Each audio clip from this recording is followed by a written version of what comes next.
Assalamualaikum warahmatullahi wabarakatuh. My name is Corina Haura and I will present you about performance management and reward. Performance management can play an important part in a total reward system in which each reward element is linked together and treated as an integrated and coherent whole.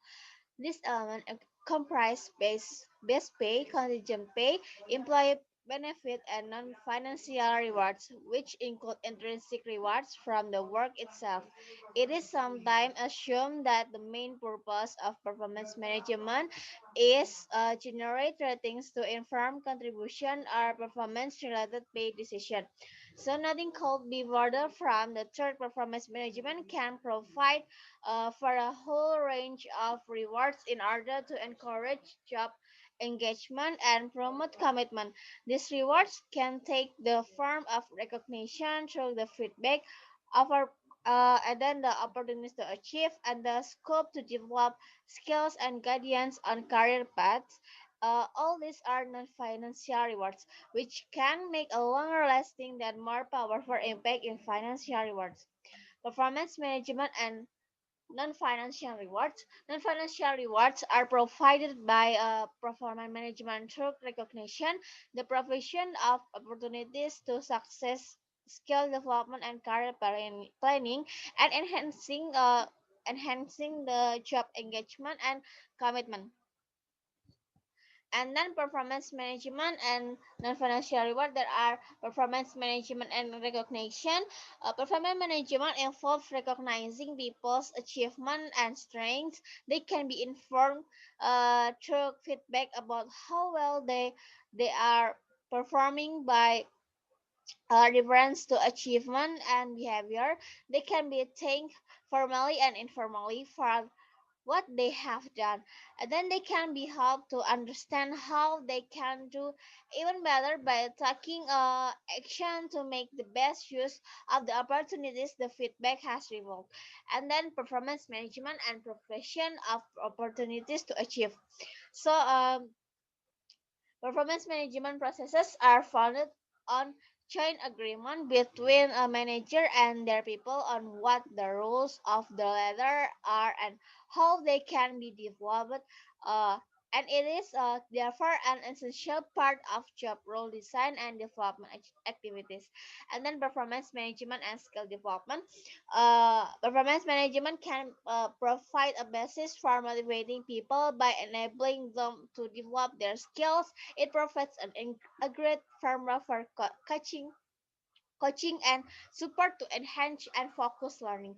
And then performance management and career planning. So performance management reviews provide opportunities to discuss the direction in which the careers of individuals are going and what they can do with the help of organization to ensure that they follow the best career path for themselves and the organization. And then performance management and job engagement. Well, people are engaged with their job when they have an interest in what they do and a sense of excitement in their work. So this can be created by performance management when it conce- concentrates on intrinsic motivating factors such as taking responsibility for job outcomes, job satisfaction, and then achievement and fulfillment of personal goals and objectives. So performance management and commitment is one of the prime aims of performance management is to promote commitment to the organization and its goals by integrating individual and organization objectives. Performance management and pay. So this relates pay increase through a rating and the position of the individual in the pay ranking progression. So pay range and pay progression is typically planned to declare through the range of the ground that pay increases should be higher during the earlier period in a job when the highest level of learning take place.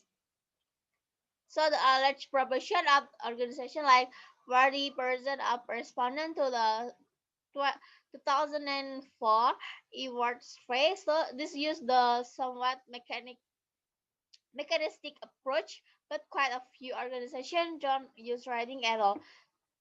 And then for the 27% of the e-reward respondent, instead they adopt what might be called holistic or assessment. This involves assessing the level of contribution and therefore possible awards in the shape of base pay increase or bonuses. And then consideration is given both to what individual have contributed to the success of their team and to the level of competence that they have achieved and deployed. Team of Team member who are contributing at the expected level will be paid at or around what is often called the reference point of the grade. A reference point represents that the rate of the pay appropriate for someone who is fully competent in the role and will be aligned to market rates in accordance with the organization market pay policies. So, if in the judgment of the line manager individual are achieving this level of contribution but are paid below their peers at the reference point, the pay of such individual will be trued up to the level of their peers or toward that level if it is felt like the increase should be paced, and then individuals may be paid above the reference point of if they are making a particularly strong contribution or if their market worth is higher. So the police guideline will be that the average pay of those in the grade should broadly be in line with the reference point unless there are special market rate consideration that justify a higher rate. So that those at or above the reference point who are contributing well could be eligible for cash bonus. And then on concealing performance management and focusing on performance management as a means of deciding on pay awards may conflict with the developmental purpose of performance management.